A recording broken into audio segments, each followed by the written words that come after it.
মরার উপর খাড়ার ঘা। একে তো পেট্রোল সংকটে জেরবার, অন্যদিকে পুলিশের হাতে মার খেতে হলো যানবাহন চালকদের। এই পরিস্থিতি প্রত্যক্ষ করা গেল রাজধানীর গণরাজ চৌমুহনী পেট্রোল পাম্পে। ঘটনা বৃহস্পতিবার গভীর রাতে। জ্বালানি সংগ্রহ করতে গিয়ে পুলিশের হাতে মার খেতে হয়েছে অধিকাংশ বাইক চালকদের।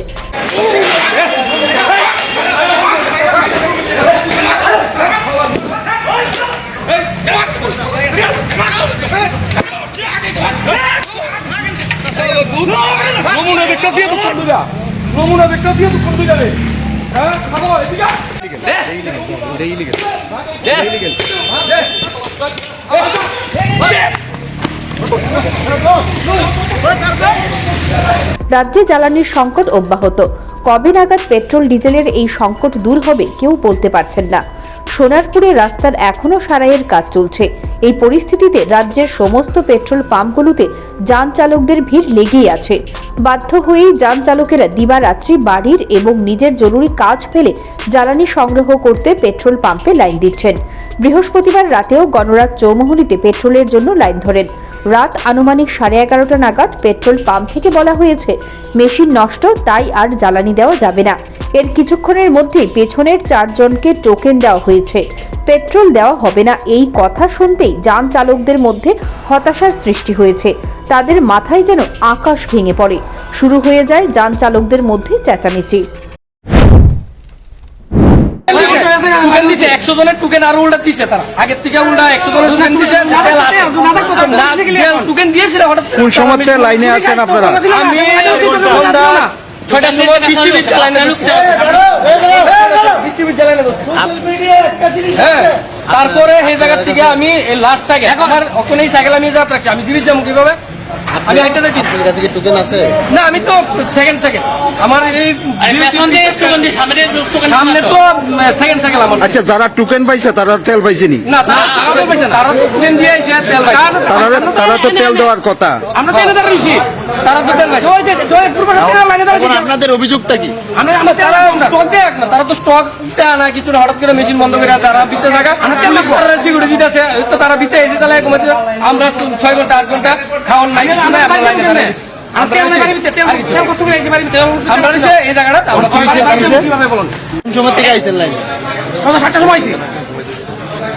কত টাকা করে তেল দেয়?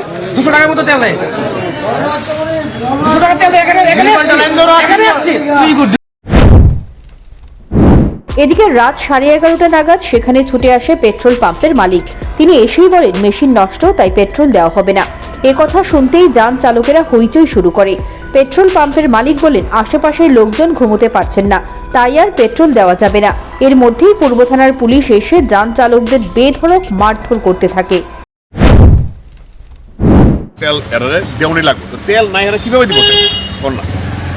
এখানে এলাকার মানুষ ঘুমাইতে পারতেছে না, খাইতে পারতেছে না। হচ্ছে যে এই এলাকায় মানে এই পেট্রোল পাম্প সময়ের বাহানা দিয়ে 11টার সময় পেট্রোল পাম্প বন্ধ করে। আচ্ছা, পেট্রোল পাম্প বন্ধ করার সময় এবং বলা হচ্ছে যে সকালবেলা না 11টা 11:30 তেল দিচ্ছে। ক্রাইসিস পিরিয়ড, এই ক্রাইসিস পিরিয়ডে কি সময়টা কি তেল শেষ হয়ে গেছে, কোথা থেকে দেবে ওরা? তাহলে সকালবেলা কিভাবে দেওয়া হবে? না, এটা ভুল। সকালে কিভাবে দেওয়া হবে? আমি ভিতরে খবর নিয়েছি, ওর মালিকের সঙ্গে কথা বলেছি।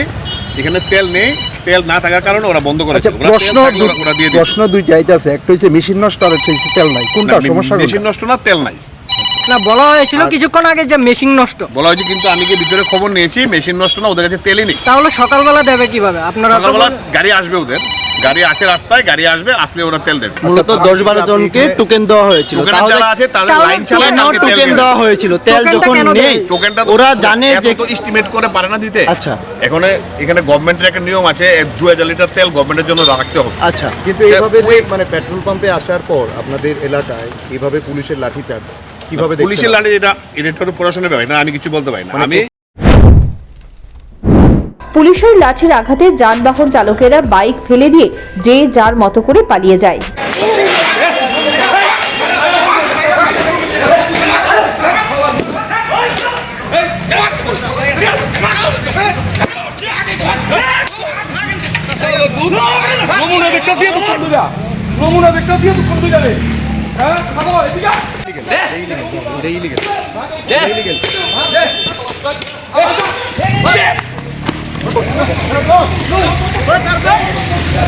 এই বিষয়ে পুলিশ আধিকারিকেরা জিজ্ঞাসা করলে তিনি লাঠিচার্জের কথা প্রথমে অস্বীকার করার চেষ্টা করেন। এরপর বলেন, একাংশ উচ্ছৃঙ্খল যুবক সেখানে চিৎকার করছিল, তাই তাদেরকে ছত্রভঙ্গ করতে লাঠিচার্জ করা হয়েছে। করেছে তো এতে কি কয়েকজন আহত হয়েছে ওনার? না, আহত নেই। আপনারা এখানে ছিলেন যখন তারা গাড়ি, একটা তেলের গাড়ি, ট্যাঙ্কি গাড়িও দাঁড়ানো আছে, যে কোনো সময় যে কোনো ধরনের ইনসিডেন্ট হতে পারে। তারা দরজার ধাক্কা মেরে বা ভেঙে ঢুকার চেষ্টা করছিল, তখন তাদের আমরা ডিসপাচ করতে হয়। এমনকি মহিলাদের উপরও এখানে লাঠিচার্জ পুলিশ করা হবে। লাঠিচার্জ করেছে না, এটা ভুল ধারণা। এটা আপনারা এখানে আমাদের ছিলেন, ক্যামেরায় ধরা পড়ে। একজন মহিলা আছে, উনি দাঁড়িয়েই ছিল ওনার হাজবেন্ডের সাথে, ওনাকে কেউ মারেনি। মূলত কি বিষয়টা নিয়ে লাঠিচার্জটা করানো হয়? লাঠিচার্জ হয়নি, তাদের আমরা ডিসপাচ করিয়েছি। আমাদের ক্যামেরায় ধরা পড়েছে আপনারা বাড়ি দিয়েছেন, তারা অনেকে তারা আহত এখানে হয়েছে। তারা এখানে অ্যাগ্রেসিভ হয়েছে, ভায়োলেন্স হয়েছে, পেট্রোল পাম্পটাকে তারা কিছু একটা ক্ষতিগ্রস্ত করার চেষ্টা করছে, তখন তাদের ডিসপাচ করা হয়েছে। একদিকে পেট্রোল পাম্প থেকে প্রতিদিন 200 টাকার বেশি পেট্রোল দেওয়া হচ্ছে না। 200 টাকার তেল দিয়ে একদিন চলে, পরের দিন আবার তেল সংগ্রহ করতে পেট্রোল পাম্পে লম্বা লাইন দিতে হচ্ছে। অনেকেই 7 থেকে 8 ঘন্টা লাইনে দাঁড়িয়ে এরপর শূন্য হাতে বাড়ি ফিরছেন। স্নান, খাওয়া ইত্যাদি এক প্রকার বাদ দিয়ে পাম্পে এসে লাইন দিতে হচ্ছে। এরপর এইভাবে পুলিশ বাইক চালকদের মারধর করবে, তা সুস্থ সমাজের কেউ মেনে নিতে পারছেন না। রাত বেশি হলে পুলিশ পেট্রোল পাম্প বন্ধ করে দিয়ে যুবকদের বাড়িতে পাঠিয়ে দিতে পারত, কিন্তু যুবকদের উপর নির্মমভাবে লাঠি চালিয়েছে, যা সভ্য সমাজের পক্ষে কলঙ্ক। Bureau report, news prime Tripura.